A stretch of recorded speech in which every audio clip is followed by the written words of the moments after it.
Gravel తవ్వకాల్లో ఎన్ని వందల కోట్ల దోపిడీ, క్యాసినో ద్వారా ఎన్ని కోట్ల దోపిడీ, భూ కబ్జాల ద్వారా ఎన్ని కోట్ల దోపిడీ, నీ వంశీ ట్యాక్స్.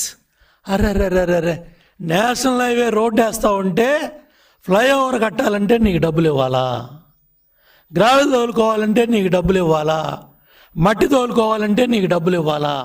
వాళ్ళు డబ్బులు కడితేనే నేషనల్ హైవే రోడ్డు పనులు జరుగుతాయా? ఇవి కాదా దందాలు? ఇవి కావా అరాచకాలు?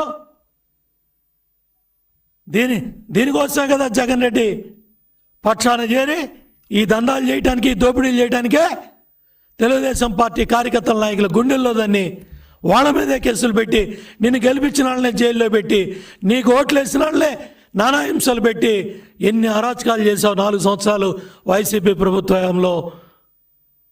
అట్లాగే బ్యాంకుల దందాల్లో ఎన్ని కోట్లు, సెటిల్మెంట్లో ఎన్ని కోట్లు, కమిషన్లో ఏ పని చేసినా, అది పంచాయతీరాజా, ఇరిగేషనా, లేకపోతే ఆర్ఎండ్బియా, ఏ వర్కులు చేసినా నీ దందాలు, నీ కమిషన్లు ఇట్లా చెప్పుకుంటూ పోతా ఉంటే పెద్ద గ్రంథమే అవుతుంది. పేదవాళ్ళకి ఇచ్చిన ఇళ్ల స్థలాల పట్టాల్లో కూడా దొంగ సంతకాల, తహసీల్దార్ల సంతకాలు కూడా దొంగ సంతకాల. 22A ఎన్ని తహసీల్దార్లను అడ్డం పెట్టుకొని కొంతమందిని ఎన్ని అరాచకాలుగా పాల్పడ్డావు.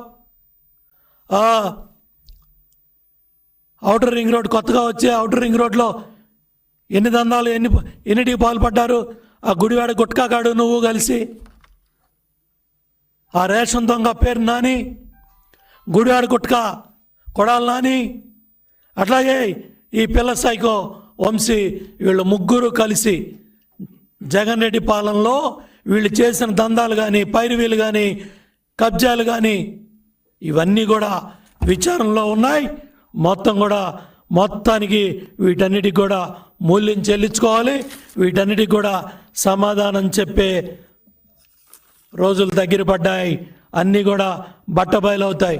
చివరికి కంప్లైంట్ ఇచ్చిన పేదవాడు దళితుడు, అతన్ని కూడా కిడ్నాప్ చేసి సాక్ష్యాలు చెప్పించేసుకొని బయటపడిపోయి మీరు శ్రీరంగ నీతులు చెప్తారా? జగన్ రెడ్డి, ఇదేనా నీ 2.0? అందుకే నచ్చించుకుంటున్నావు రోజు వచ్చి. ఏనంట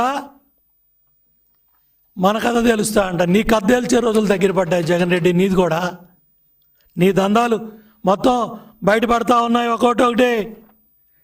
నిన్ను నమ్ముకున్నాళ్ళు నువ్వు నీ కళల్లో ఆనందం చూడటానికి, నీ కళల్లో పైచాచిక ఆనందం చూడటానికి ఏ అయితే బూతులు మాట్లాడించావో, ఏ అయితే దందాలు చేయించావో, ఏ అయితే కబ్జాలు చేయించావో, కాలగట్లు కొట్టేశారు, కొల్లగొట్టేశారు, కోట్లు పడగలెత్తేశారు.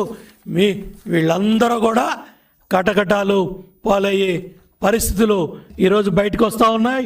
ఒక్కొక్కటి మొత్తం ఇవన్నీ కూడా ఈ మాఫియాలు, ఈ సెటిల్మెంట్లు, ఈ దందాలన్నీ